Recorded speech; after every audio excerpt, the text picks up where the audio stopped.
जनता को ईवीएम पे भी भरोसा नहीं है। जनता ये मोदी जी ने इवेंट बाजी बना रखी है, गाजा बाजा, ये सब जो लोग सोचते हैं कि धर्म के नाम पर, जाति के नाम पर या आपका ध्यान कहीं और आकर्षित करके गद्दी पर सुरक्षित रहेंगे, उनको सच्चाई दिखाइए।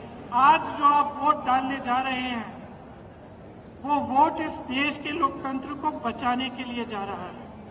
अब ये बात आपने बहुत सुनी होगी और कभी कभी आप पूछते भी होंगे कि भाई कैसे हमारा लोकतंत्र असुरक्षित कैसे है। तो ये असुरक्षित इसलिए है क्योंकि जितनी भी ऐसी संस्थानें हैं और जो बड़ी बड़ी इंस्टीट्यूशंस हैं जो लोकतंत्र को बचाने के लिए हैं, उनको कमजोर किया गया है, उनका गलत तरह से इस्तेमाल हो रहा है। आज ये नौबत आ गई है कि जनता को ईवीएम पे भी भरोसा नहीं है। जनता ये भी नहीं जानती कि अगर वोट डालेंगे तो क्या हमारा वोट सही तरह से डलेगा कि नहीं। तो इन परिस्थितियों के बीच जो हमारा न्याय पत्र है, इसमें हमने कुछ ऐसी घोषणाएं की हैं जो हम चाहते हैं कि जब हमारी सरकार आएगी हम आपके लिए करके दिखाएंगे। इसका प्रमाण ये है कि हमने प्रदेशों में करके दिखाया है। जिन प्रदेशों में हमारी सरकार रही उनमें राजस्थान भी था।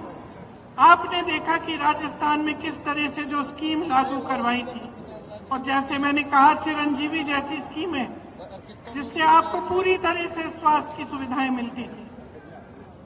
तो हमारे न्याय पत्र में किसानों के लिए 5 गारंटी हैं। एमएसपी को हम कानून बनाएंगे, गहलोत जी ने भी आपको बताया। स्थायी कृषि ऋण माफी का आयोग बनेगा, मतलब एक स्थायी आयोग होगा और आपके जो ऋण हैं, जो छोटे किसानों के जो ऋण हैं जो आपके माफ नहीं होते हैं, उसके लिए वहां सुनवाई होगी। फसलों का नुकसान होने पर 30 दिनों में सीधे बैंक खाते में भुगतान होगा।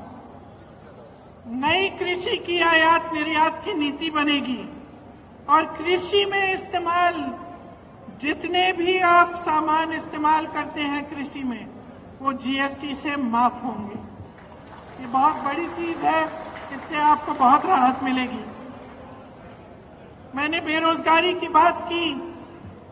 युवाओं के लिए केंद्र में 30 लाख जो खाली पद भरे हैं, पड़े हैं, उन्हें भारी करने का काम हमारी सरकार करेगी। हर परिवार में जो पहली नौकरी है वो पक्की मिलेगी और स्नातक पास को 1 लाख रुपए मिलेंगे।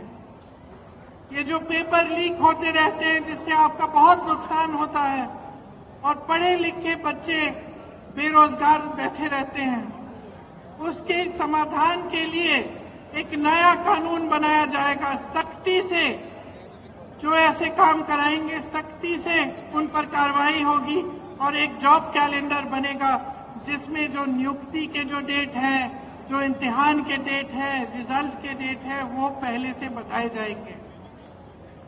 जो लोग गिग इकोनॉमी में काम करते हैं, गिग इकोनॉमी मतलब जैसे शहरों में आप जो डिलीवरी वाले युवा हैं जो डिलीवरी करते हैं, इस तरह की जो नौकरियां हैं, इनको सामाजिक सुरक्षा मिलेगी और एक 5,000 करोड़ रुपए का फंड बनेगा युवाओं के लिए, ताकि युवा जब अपने कारोबार शुरू करना चाहें तो उनको लोन मिलेगा और उनको पैसे दिलवाए जाएंगे। महिलाओं के लिए खास हमने कुछ सोचा है कि हर जो गरीब महिला है उसे सालाना 1 लाख रुपए सरकार से मिलेंगे।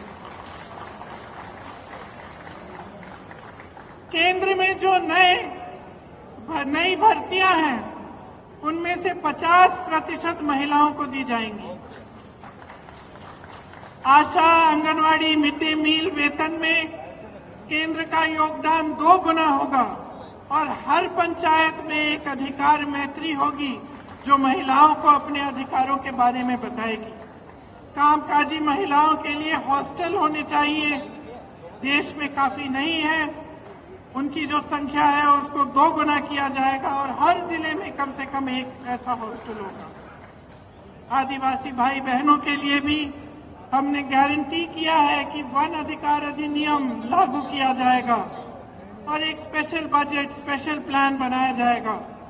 भूमि अधिग्रहण कानून में जो संशोधन किए गए थे वो वापस लिए जाएंगे और राज्यों में पेशा के अनुसार कानून लागू किए जाएंगे, जिससे जहां आदिवासियों की आबादी ज्यादा है वे अनुसूचित क्षेत्र घोषित किए जाएंगे।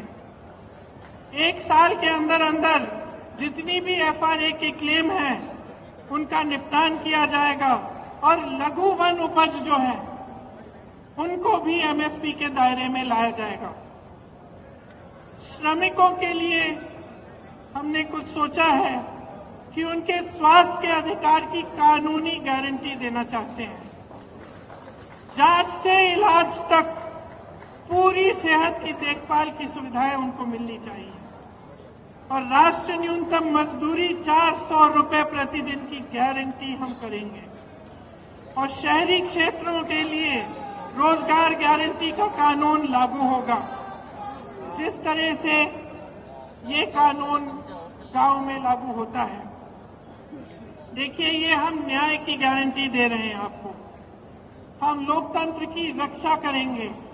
हमारे पूर्वजों ने इस लोकतंत्र को बनाने के लिए अपना खून बहाया है। इसी कांग्रेस पार्टी ने, जिसके आप मेरे कार्यकर्ता भाई बहन यहाँ बैठे हैं, इसी कांग्रेस पार्टी ने इस देश के स्वतंत्रता संग्राम को बनाया और उसमें अपना तमाम नेताओं ने जान दी, जीवन दिया और इस देश का निर्माण किया है। मैं सिर्फ एक आग्रह करना चाहती हूं अपने कार्यकर्ता भाई बहनों से और खास तौर से इस देश की जनता से, इस देश के एक एक नागरिक से ये मेरा आग्रह है, इस चुनाव को आप अपने मुद्दों पर लड़वाइए। जो आपके जीवन का अनुभव है वही सत्य है, वही सच्चाई है। जो आपको दिखाई दे रहा है टीवी पे, इश्तिहारों पे, होर्डिंग्स पे, ये सच्चाई नहीं है। जो ये मोदी जी ने इवेंट बाजी बना रखी है, गाजा बाजा, ये सब जो लोग सोचते हैं कि धर्म के नाम पर, जाति के नाम पर या आपका ध्यान कहीं और आकर्षित करके गद्दी पर सुरक्षित रहेंगे, उनको सच्चाई दिखाइए।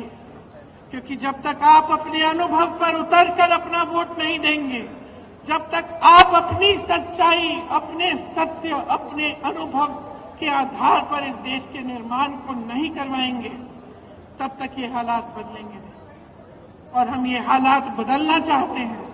हम आपके हालात बदलना चाहते हैं। हम चाहते हैं कि आप अपने पैरों पे खड़े हों, कि सब सुविधाएं आपको मिले, कि देश की सारी संपत्ति आपके हाथों में जाए। इसीलिए ये चुनाव आपका चुनाव होना चाहिए।